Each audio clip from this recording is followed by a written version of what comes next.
Today, I want to cover what I think is the #1 biggest mistake that men make in dating women. And this is actually one that women can make with men, but I'm thinking of it from the male perspective because it's one that I have lived personally. And this mistake is a mindset. It's one that permeates everything from the flirting phase to dating to in a relationship.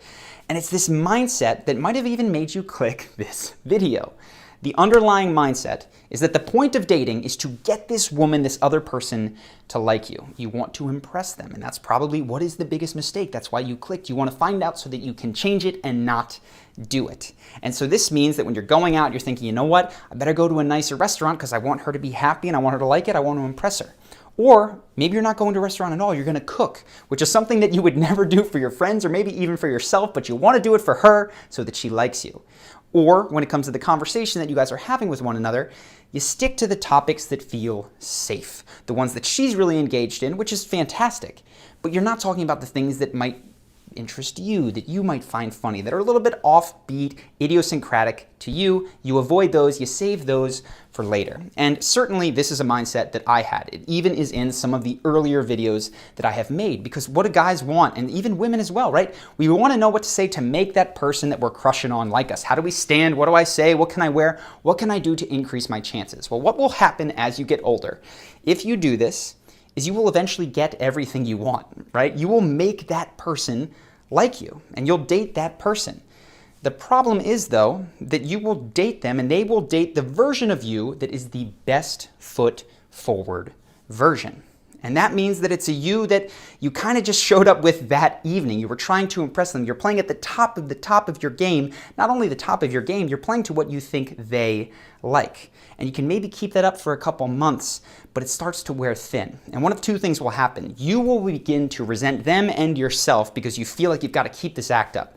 And now you're going to these restaurants that you don't really like, spending more money than you want to try to keep this person impressed because they think that is who you are. Or you're having these conversations that you don't really want to have because they think those are the things that are interesting to you. Or you'll begin to slip. You start to tear that persona back, you show them more of who you are, and they begin to resent you. Either way, you are now going to start fighting about things that seem random and inconsequential, but the core issue is that you're dating someone that didn't know who you were, and very likely they did the same thing. They had a mask on, they were their best foot forward version of themselves, and now you're starting to see the real them after several months. I have a different solution, which is one that will, well, it will result in far fewer first dates that wind up in second dates, but I think greater long-term success in your romantic life. And it's the idea of putting your most normal foot forward. Be the version of you that you could be in 6 months down the line when you're no longer trying to impress this individual. In fact, when you're going on a date or when you're flirting, a good question to ask is, how would I be behaving right now if I had no interest in making this person like me? Now, of course, what would you do? Well, you'd still want to have fun because fun is fun for you too. You don't have to do that for them. But when it came to the conversation, you'd probably talk less about the things that you thought they would like and more about the things that you found value and were important to you.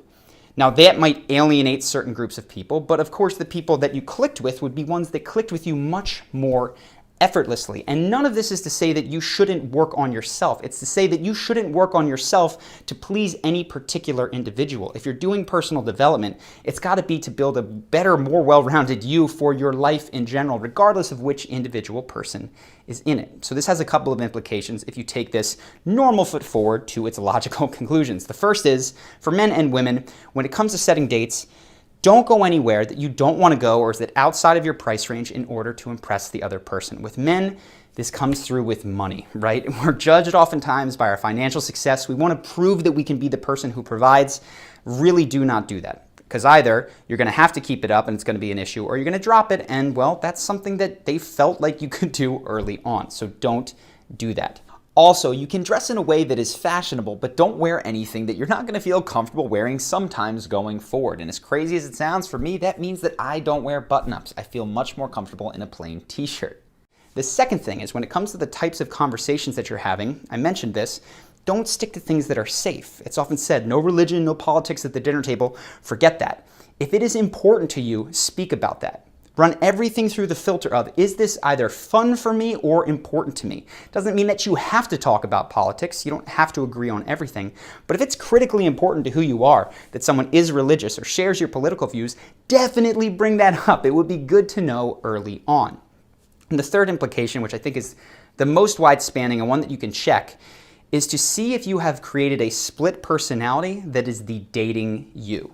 Now, what I mean by this is we often split our personalities. We've got the work you and we've got the social you. Work you is more professional, doesn't swear, right? Social you, who knows what that person is doing. But there's overlap, but they can be very different. The question is there also a dating you? And the way to know that is, have you ever been in a relationship and the person you're dating walks in a room that you're in with your friends having a conversation and the conversation stops? It has to cut or completely shift.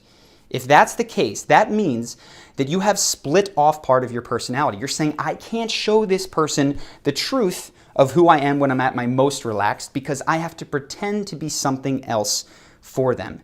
And for me, this was the feeling that kind of started this whole realization, is that happened to me. There were these times where my ex-girlfriend was walking into the room and conversation would just stop because she couldn't hear the types of things that we were talking about because I had decided that if she were to hear that, she wouldn't like me. Well, guess what? She didn't like the entire me because I didn't show it to her in the first place. And maybe if I had, she would have. So all of this to say, this isn't about just being yourself. This is about choosing the personal development program that you want to be on, right? You can still grow, you can still evolve, but not doing it particularly and faking it for any individual in a dating context. Put your most normal foot forward. I promise this will mean, and it has meant for me, that you have more first dates that feel like failures in the old paradigm because the person doesn't like you, you don't necessarily want to see each other again, even though you don't hate each other.